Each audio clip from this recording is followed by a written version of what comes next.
Donc nous commençons à nous familiariser un petit peu avec le JavaScript et on va faire quelque chose qu'on n'a pas encore fait, c'est-à-dire entrer notre script ici dans un script externe.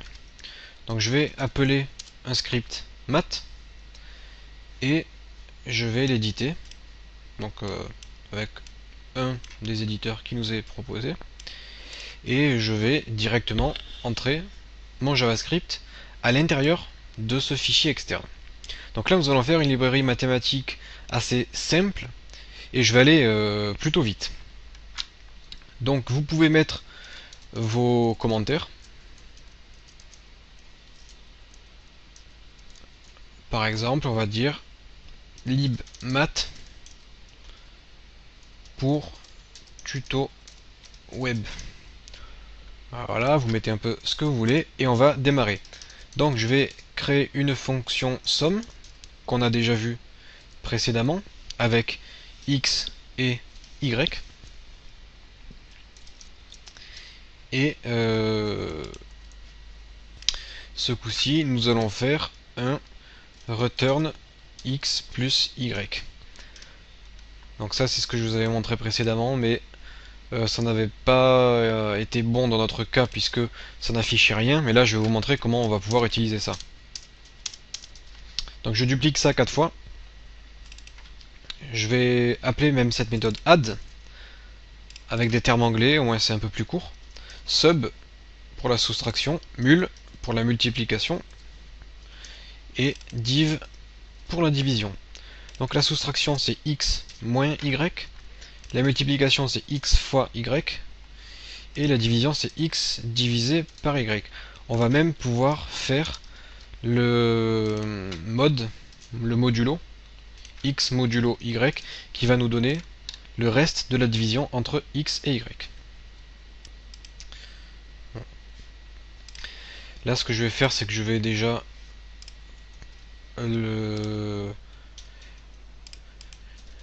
dupliquer une page web, je vais l'appeler tuto 3 et je vais l'éditer.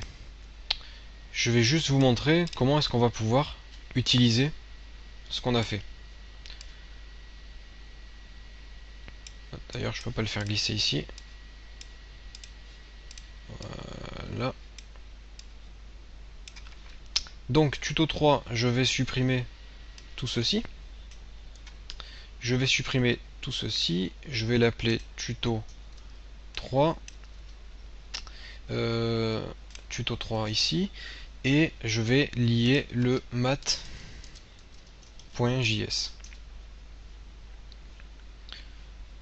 Ok. Donc là c'est bon. Je vais supprimer aussi la méthode dire bonjour du body. Et je vais ouvrir ce tuto 3 ici dans Chrome. Donc, comment faire pour appeler nos fonctions de la librairie math que nous venons de développer? Eh bien, dans mon code, je vais pouvoir insérer du script et je vais par exemple dire x égale add 2,3. Donc je dis que x c'est égal à, on appelle la fonction add et on additionne 2 et 3. Du coup x, si tout va bien, sera égal à 5.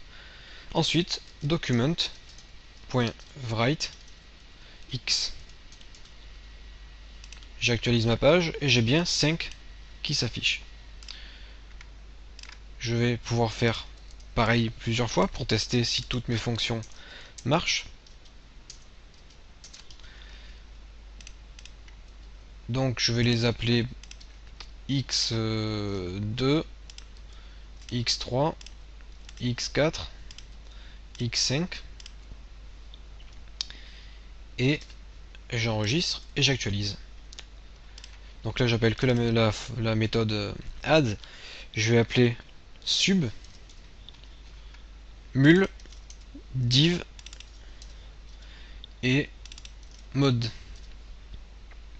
Par contre, ce que je fais, c'est que je vais dire plus, et là je vais faire un break. Histoire d'aller à la ligne à chaque fois.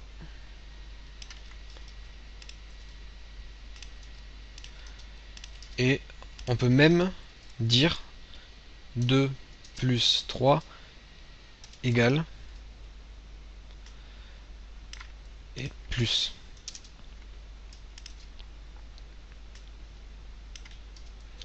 Au moins on va avoir quelque chose d'un peu plus joli. Et on va comprendre ce qu'on est en train de faire sur notre page. Donc là c'est 2 moins 3. 2 fois 3. 2 divisé par 3. Et 2 modulo 3. J'enregistre, j'actualise ma page. 2 plus 3, 5.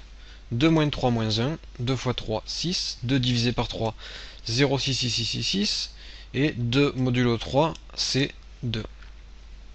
Donc voilà comment utiliser une librairie que nous avons développée extérieurement. Comme vous le voyez ici, on n'a pas de JavaScript, c'est juste qu'on appelle des fonctions JavaScript qui sont définies dans un script externe qui s'appelle math.js. D'ailleurs, il y a un petit truc, un petit souci, c'est que la source c'est pas math mais c'est js/math. Ici ça fonctionne, ouais. Donc là c'est une petite erreur de ma part. C'est mon logiciel qui a lié le script à mon document. Par contre, chez vous, votre logiciel ne fera pas la même manipulation. Il ne liera pas automatiquement le script, donc il faudra lier js/math. Donc dans le code source, je vais vous mettre les deux façons de procéder. Donc là, bien sûr, notre librairie math est beaucoup trop simple et trop légère. On n'a que les opérations basiques. Nous, ce qu'on voudrait, c'est avoir des fonctions un peu plus complexes. Donc ce que je vous propose, c'est qu'on fasse ça un peu plus tard, puisque on a besoin de connaître de nouvelles notions JavaScript, comme les conditions, les boucles, etc., etc. Donc on a besoin de connaître plus de nouvelles choses en fait pour pouvoir créer des opérations plus complexes comme le PGCD, etc. Donc là ce que je fais, c'est que je vais mettre des commentaires. Les commentaires, vous les mettez soit avec les étoiles slash, soit avec les doubles slash. Et donc je vais mettre mes commentaires et on se retrouve dans la prochaine vidéo dans laquelle on apprendra de nouveaux concepts.